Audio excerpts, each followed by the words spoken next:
जी, तो जो आपने देखा अरवी गोश्त, तो ये हम दिल्ली वालों का बहुत फेवरेट है सर्दियों का खाना। हम लोग ज़रूर सर्दियों में 2-4 बार बनाते हैं। गोश्त में ये मेरे पास है अबाउट 700 ग्राम्स गोश्त है। ये अबाउट सेम 700 ग्राम जो है अरवी है। इसको मैंने छील लिया है, लेकिन आप देखिए इसको मैंने धोया नहीं है। ठीक है, इसको धोते नहीं है पहले से, जिस वक्त डालने लगते हैं उस वक्त धोते हैं। और मैं बताऊंगी उसी वक्त इसमें एक कट मारते हैं कि अंदर तक इसका जो मसाला है वो अंदर तक चला जाए। ये अदरक लहसुन का पेस्ट है। ये बेसिकली नमक, गरम मसाला पिसा हुआ, ये धनिया और ये लाल मिर्च, बस। उसमें फिर ये 4-5 लौंगे हैं, 6-7 काली मिर्च, 4-5 छोटी इलायची और ये 2 तेज पत्ता और दही। ठीक है, ये दही है। और मैं एक मीडियम साइज़ की प्याज वो लाल करूँगी, वो क्योंकि मेरी लाल हुई हुई प्याज ख़त्म हो गई है तो वो करूँगी। और तेल लूँगी, तेल में पकेगा। तो मैं जैसे जैसे बनाती जाऊँगी आपको स्टेप बाय स्टेप दिखाती जाऊँगी।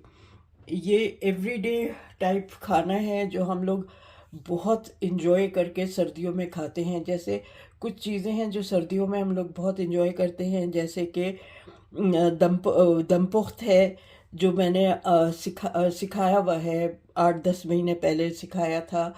दीवानी बावली हंडिया जो नौरतन है वो हम लोग बहुत शौक़ से खाते हैं, जो विंटर की सब्जियां होती हैं। ये अरवी है, गोभी गोश्त है, आलू गोभी मटर की सब्ज़ी होती है वो खाई जाती है। बहुत शौक़ से हम लोग ये चीज़ें खाते हैं सर्दियों में। और इसका मज़ा जो है ना, सबसे ज़्यादा जो मुझे याद है हम लोग बचपन से खाते आए हैं, तो इसके साथ खमीरी रोटी हो दो। ठीक है, तंदूर से आती थी खमीरी रोटी। उस ज़माने में घरों में बनाने का कोई सवाल ही नहीं था। खमीरी रोटी तंदूर से आया करती थी। और इसके सालन के साथ प्याज और नींबू और हरी मिर्च और हरा धनिया डाल के हम लोग खाया करते थे, बहुत इंजॉय करते थे। हम एक की जगह 2 रोटियां खा लेते थे, इतना हम लोगों को ये वाली सालन, ये वाली डिश हमें इस कदर पसंद है। ठीक है, तो अब मैं स्टेप बाय स्टेप आपको दिखाती जाऊंगी। सबसे पहले मैं प्याज लाल कर वो मैं आपको नहीं दिखा रही, टाइम वेस्ट है। मैं प्याज लाल करके इसमें जितनी चाहिए उतनी लाल करूंगी, बाकी मैं बाद में जो मैं पूरे एक 5 किलो का बैग लाल करती हूँ वो अलग करके रख लूँगी। अभी मैं वो एक प्याज यूज़ कर रही हूँ। ठीक है, तो अब मैं आपको मिलती हूँ प्याज लाल करने के बाद। चलिए जी, ये मैं डाल रही हूँ 1, 2 और 2.5 टेबलस्पून अदरक लहसुन का पेस्ट। ठीक है, इसको इतनी देर पकाऊंगी कि इसका कच्चापन निकल जाए। ओके, फिर मैं इसमें और मसाले वगैरह डालती हूँ। जैसे ये इसका कच्चापन निकल जाएगा तो मैं मसाले डालती हूँ। अब मैं इसमें ये तेज पत्ता डाल रही हूँ, ये छोटी इलायची, लौंग और काली मिर्च। ठीक है, इसमें ना हो जाएगा, बड़ी इलायची भी नहीं जाएगी और ना इसमें वो हो जाएगी दालचीनी। ठीक है, ये इसी तरह ये इसको होगा। ये ज़रा सा भून लो। तो बस ये जो बेसिक मसाले मैंने आपको दिखाए थे ये सब जाएंगे इसमें एक साथ। ठीक है, और इसमें बस फ़ौरन ही मैं पानी डालती हूँ ताकि मसाला जो है वो जले नहीं। ठीक है,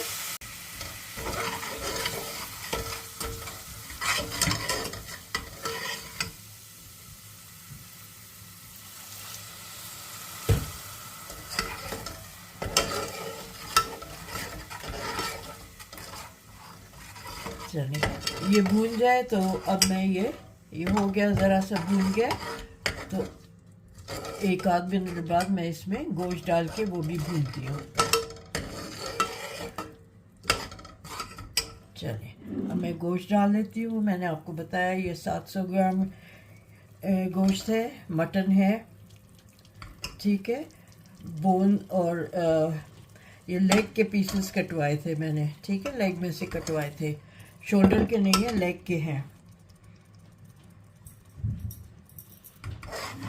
इसको अब अच्छी तरह मिक्स करके और इसको भूनती हूँ। अच्छा, इसमें मैंने प्याज नहीं डाली है क्योंकि प्याज को मैं अभी इसको चूरा करके दही के साथ डालूंगी बाद में, अभी नहीं डालनी। तो तेल मैंने लिया था 3 ये चमचे लिए थे, which is about half a cup.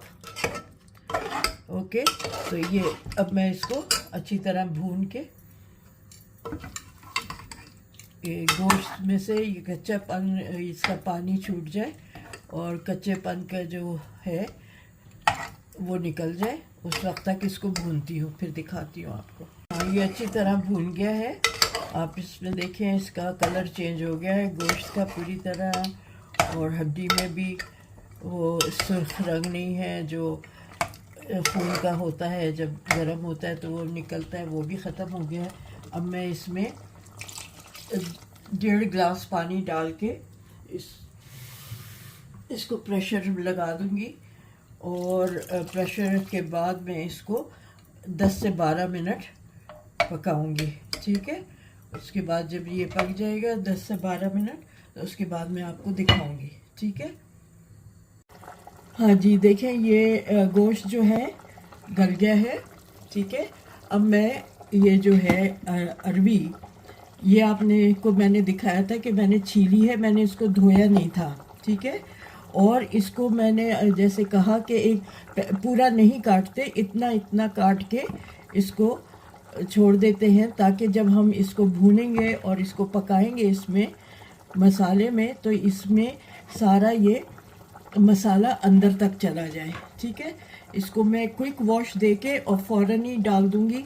जो लोग कहते हैं ना, अरे हमारे उसमें तो लेस आता है, हम इसलिए नहीं खाते कि इसमें बहुत लेस हो जाता है और अजीब चिपक चिपक वाला होता है। तो एक्चुअली अगर आप इसको आलू नहीं है ये कि आप आलू को जिस तरह पानी में छोड़ देते हैं या बैंगन को छोड़ देते हैं, इसको बिल्कुल ना छोड़ें। इसको फौरी धोएं और फौरी इसको पतीले में जिसमें खाना पक रहा है उसमें फ़ौरन डाल दें, ठीक है। तो मैं इसको क्विक वॉश करके और पतीली में डाल के आपको कुकर में डाल के दिखाती हूँ। देखिए, ये मैंने धो लिया है, और बस फ़ौरन ठंडे पानी से धोएं, जितना आपके टैप में ठंडा पानी है उसी से धोएं, और फ़ौरन ही इसको इसमें डाल दें, ठीक है। और इसको चमचा चलाएं और फ़ौरन ही इसका वो करें, ताकि ये जो है इसमें मसाला अंदर तक जाए, ठीक है। अभी मैंने इसमें और कुछ नहीं मिलाया है। अभी मैं इसमें जो मैंने प्याज लाल करी थी उसको चूरा किया है वो डालूंगी, और मैं इसमें दही डालूंगी, ठीक है। ये चूरा की हुई प्याज ये डाल रही हूँ, ये डाल ली, ठीक है। और बिल्कुल हल्की आंच करके दही डालूंगी ताकि दही फटे नहीं, और बस इसको चलाती रहूंगी ताकि दही फटे नहीं है, ठीक है। इसको मैंने 1 कप दही डाला है, लेवल से 1 कप है, ज़्यादा नहीं है। और बहुत मीठा ना हो और बहुत खट्टा ना हो, ये ज़रूरी है, ठीक है। अब मैं इसको पकने दूंगी 5 मिनट ऐसे, और फिर उसके बाद मैं प्रेशर लगा दूंगी, तो 10 मिनट प्रेशर में पकेगा तो ये गल जाएगी, अरवियाँ सारी गल जाएंगी, ठीक है। तो मैं फिर आपको प्रेशर के बाद दिखाती हूँ, ओके। ये देखें, अब ये भून गया है अच्छी तरह, ठीक है। अब जो 90% गोश्त गला था, बाकी का 10% भी घुल जाए, वो हो जाएगा और गल जाएगा। और ये भी अभी मैं इसको 10 मिनट के लिए प्रेशर में लगा रही हूँ। इंशाल्लाह 10 मिनट बाद इसको देखूँगी, क्योंकि जिस तरह आलू गलते हैं उसी तरह ये भी, इसको भी 8 से 10 मिनट लगेंगे। तो मैं 8 मिनट बाद चेक करके और फिर मैं बताऊंगी आपको कि अगर नहीं गले तो फिर मैं छोड़ दूंगी, ठीक है। फिर मैं आपको दिखाऊंगी बाद में जैसे ये गल जाते हैं। और फिर इसको किस तरह से गार्निश करना है, गरम मसाला डालना है, हरा धनिया, और इसको किस तरह से खाया जाता है वो सब दिखाऊंगी आपको मैं। हाँ जी, ये गल गए हैं, अरबी भी गल गई, गोश्त भी अच्छी तरह गल गया है। तो अब मैं इसमें ऊपर से हल्का सा थोड़ा सा गरम मसाला छिड़क रही हूँ। ठीक है, इसको इतनी देर पकाऊंगी कि इसका जो ऑयल है वो जो है वो तरी इसकी अलग ऊपर आ जाए, साइड पे आ जाए, क्योंकि बॉयल जब हो रहा होता है ना उसमें तो सारा अच्छी तरह वो तरी अलग नहीं हुई हुई होती। इसको थोड़ी देर पकाएंगे, पकने देंगे तो तरी अलग हो जाएगी। अब मैं इस वक्त इसमें हरा धनिया डाल रही हूँ। ठीक है, इसके साथ हरे धनिए का बहुत अच्छा फ्लेवर आता है। ठीक है, तो ये मैंने इसमें हरा धनिया डाल दिया और थोड़ा सा गरम मसाला डाल दिया। अब इतनी देर मैं इसको 4-5 मिनट पकने दूंगी कि आप देखें तरी साइड पे आ जाएगी, ऊपर को अलग हो जाएगी। ठीक है, इतनी देर मैं इसको पकाऊंगी। ये देखें आप, इसका शुरवे में कोई लेसीपन नहीं है। ठीक है, ये बिल्कुल जैसे आलू गोश्त का शुरवा होता है उसी तरह से इसका शुरवा भी है। तो इसका मेन ट्रिक यही है जो मैंने आपको बताया कि इसको छील के अरबी को बिल्कुल ना धोएं, भिगोए नहीं, और पतीली में डालने से पहले रिंस कर लें ठंडे ठंडे पानी से, ताकि उसका जो लेस निकलने का उसको मौका ना मिले। ठीक है, और फिर इसमें आप फ़ौरन ही डाल दें तो इसका लेस कभी भी नहीं निकलेगा। जो लोग कहते हैं ना फिसलती है और वो पूरा लेसी और स्लाइमी और उस तरह से होता है, नहीं, बिल्कुल भी नहीं है। आप देख लें, कोई स्लाइमी नहीं है, कोई इस तरह से लेस नहीं आ रहा होगा आपको नज़र। ठीक है, जिस तरह आलू गोश्त का होता है वो आप नोट करें। मैंने इसमें हल्दी नहीं डाली है। ठीक है, हम लोग जैसे आलू गोश्त बनाते हैं उसमें हल्दी नहीं डालते, इसी तरह इसमें हल्दी नहीं डाली। कोफ्तों में हम लोग हल्दी नहीं डालते हैं। शामी कबाब वो जो नरगिसी कोफ्ते होते हैं उसमें भी हल्दी नहीं डालते हैं, उसके मसाले में भी हम उसको इस तरह से ही रहने देते हैं, उसमें बिल्कुल पीला रंग नहीं आता। हम लोगों की जो नहारी है उसमें भी हल्दी नहीं पड़ती है। अब जो बहुत से लोग हल्दी डालने लगे हैं, हम लोग जो रेस्टोरेंट वाले हैं जैसे पाकिस्तान में वो जावेद है और पता नहीं कौन कौन से हैं वो, लेकिन अगर आप ऑथेंटिक उसमें जाएंगी ना जो पुरानी इलाके में रनछोड़ लाइन के इलाके में आप जाएंगे तो आपको जो नहारी वहाँ मिलेगी ना उसमें हल्दी नहीं होगी। ठीक है, अब लोग पता नहीं क्यों डालने लगे हैं हल्दी, हम लोग बिल्कुल भी नहीं डालते थे हल्दी। जो लखनऊ की नहारी है उसमें पड़ेगी हल्दी, हैदराबाद दक्कन की नहारी है जो उसमें पड़ेगी हल्दी, लेकिन जो दिल्ली वालों की नहारी है उसमें हल्दी बिल्कुल भी नहीं पड़ती। ठीक है, तो चलें, अब ये इसका आप देख रहे हैं रौनक अलग हो रही है। ठीक है, अब मैं इसको डिश आउट करके आपको दिखाती हूँ। हाँ जी, ये देखें, ये अरवी गोश्त बिल्कुल तैयार है। इसको हम कुछ नहीं इसके साथ चाहिए होता सिवाय ये इस तरह से लच्छे कटे हुए होते प्याज के, ऊपर से नींबू और हरा धनिया डालते हैं। अगर मिर्चें कम लग रही होती हैं तो हरी मिर्चें रख लेते हैं, उसको भी काट के ऊपर से डाल देते हैं। तो ये आज का एवरीडे डिनर हम लोग आम तौर पे रात को ही खाया करते थे। इस वक्त मुझे ख़मीरी रोटी जो तंदूर की ताज़ी ताज़ी होती है वो बहुत याद आ रही है। वो इतनी अच्छी लगती थी इसके साथ। मैं इसके साथ नान बनाऊंगी तो वो आपको दिखा दूंगी। मैं एक डिफरेंट तरीके से कुलचा बना के आपको दिखाऊंगी। तो ये देखें, ये है अरवी गोश्त, और इसको आप अगर जो मैंने आपको तरीक़ा बताया है उस तरह से अरवियों को धोएंगे और काटेंगे और फिर बिल्कुल लास्ट में इसको धो के डालेंगे इसमें, तो लेस बिल्कुल नहीं उठेगा। ठीक है, बिल्कुल लेस नहीं होगा और ऐसे ही देखने में बिल्कुल लगेगा कि आलू गोश्त है। ओके, तो ये मेरा आज की रेसिपी है। अरवी गोश्त और अभी वो तैयार नहीं है नान,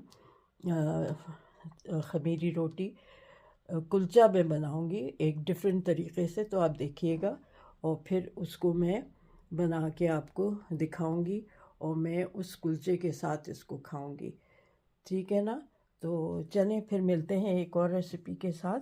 जब तक के लिए आप सब्सक्राइब करें, शेयर करें, लाइक करें और प्लीज़ अपने कमेंट से मुझे ज़रूर मुझे बताएं कि आपको ये कैसे लगा। और कुछ लोगों ने कहा है कि हम हर वक्त स्पेशल चीज़ें नहीं करें, आप जो रोज़मर्रा की चीज़ें होती हैं वो भी हमें दिखाएं कैसे बनती हैं, ख़ास तौर पे जो न्यूली वेड्स, नई नई शादियां होके बाहर के मुल्कों में गई हैं लड़कियां, उनको रोज़मर्रा के खाने बनाने में मुश्किल हो रही है।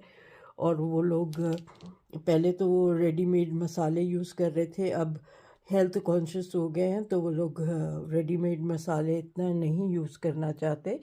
तो उनकी फरमाइश पर मैंने ये सोचा कि मैं हर वक्त कोई स्पेशल डिश नहीं बनाऊंगी, बल्कि जो रोज़मर्रा की चीज़ें होती हैं, रोज़मर्रा के हमारे खाने होते हैं, आमतौर पे हमारे यहाँ रात के खाने पर ज़ोर होता है क्योंकि सब घर वाले इकट्ठा होते हैं उस वक्त। तो उनकी रिक्वेस्ट पे मैंने ये बनाया है। और इसी तरह और भी मैं जो एवरीडे खाने हैं वो भी बनाती रहूँगी और आपको दिखाती रहूँगी। आप लोगों से बस एक ही दरख्वास्त है कि आप सब्सक्राइब करें, शेयर करें और लाइक करें और मुझे अपना फ़ीडबैक ज़रूर दें। ठीक है, टेक केयर, अल्लाह हाफ़िज़।